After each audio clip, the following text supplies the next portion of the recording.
Today we are going to draw a single eye. It's kind of creepy all by itself, isn't it?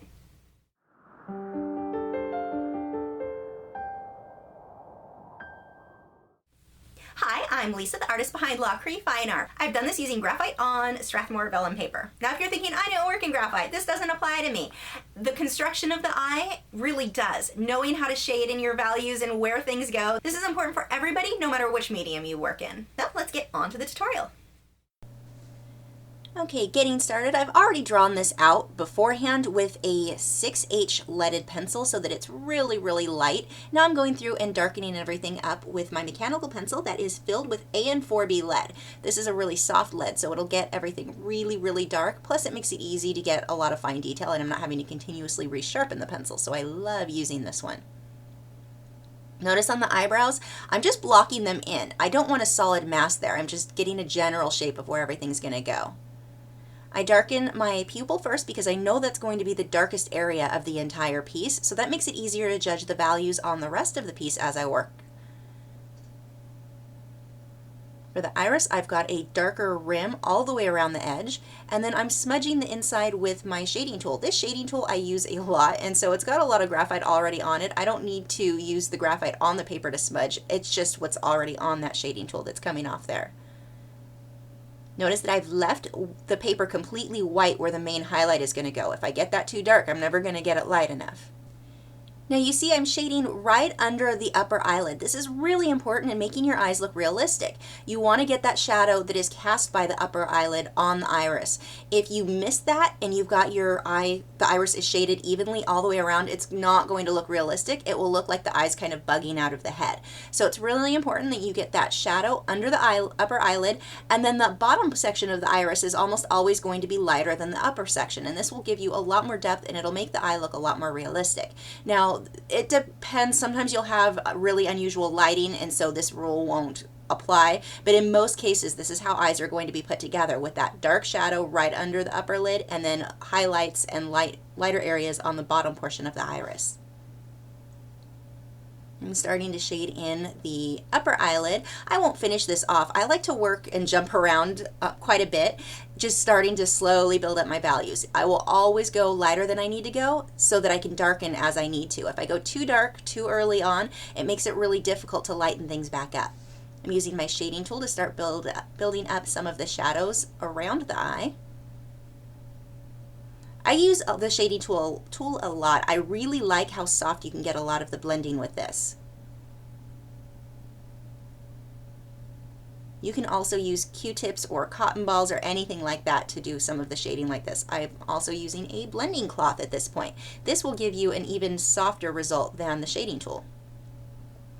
I'm using the shading tool now to define the bottom tear line. Now this is really, really important. Make sure that you get that tear line in on your eyes.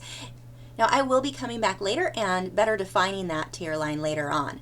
For the eyelashes, I'm starting much lighter than I'm going to need to go. Notice the way they fan out. You don't want them all curved going the same direction.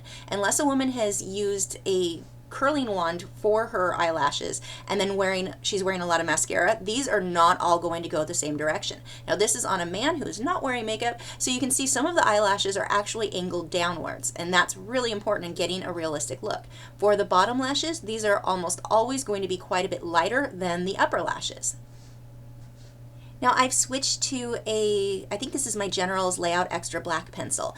I've switched to the pencil from using the mechanical pencil because this is going to give me a slightly thicker line, and I want it to keep it a little bit softer and not so harsh for all of these eyelashes. It'll give it a more natural look than if I use the same mechanical pencil for all of those lashes.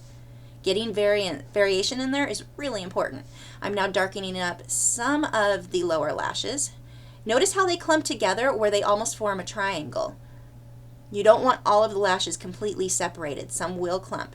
The inner corner of the eye that I'm working on now, that's another big deal you want to make sure you have in on your paintings and drawings. Now if you're doing a full portrait, you may not have tons of detail in this area, but you want to still be able to see that it's there. For the white of the eye, you can see that I've shaded this in quite a bit. That's another area you don't want to leave solid white. The only area in a portrait that normally will be white will be the most bright highlight on the eye where the light is hitting it and you get that shine look. but the whites of the eye will almost always be toned down, and if you're working in black and white, it'll be various shades of gray. If you're working in a painting or with color, it'll usually be grays and pinks. I am slowly building up even more of the dark areas around the eye. Now I'm coming back through for the eyelashes and darkening up some of those. You'll notice every single time I draw eyes, I do the eyelashes really light to start with. It's always better to go too light and come back and darken it up than to go too dark and not be able to get those light enough because they are such fine hairs. I'm using my pencil again for the eyebrows. This is going to help me keep that soft look for all of those hairs. Now notice how many of these hairs are actually overlapping and crossing over each other.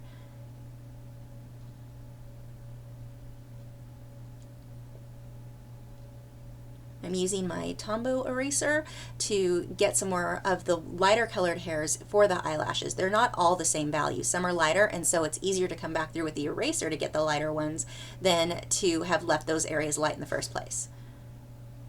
Better defining my tear line here and coming back through with my Tombow mono eraser to get the highlight in the center area.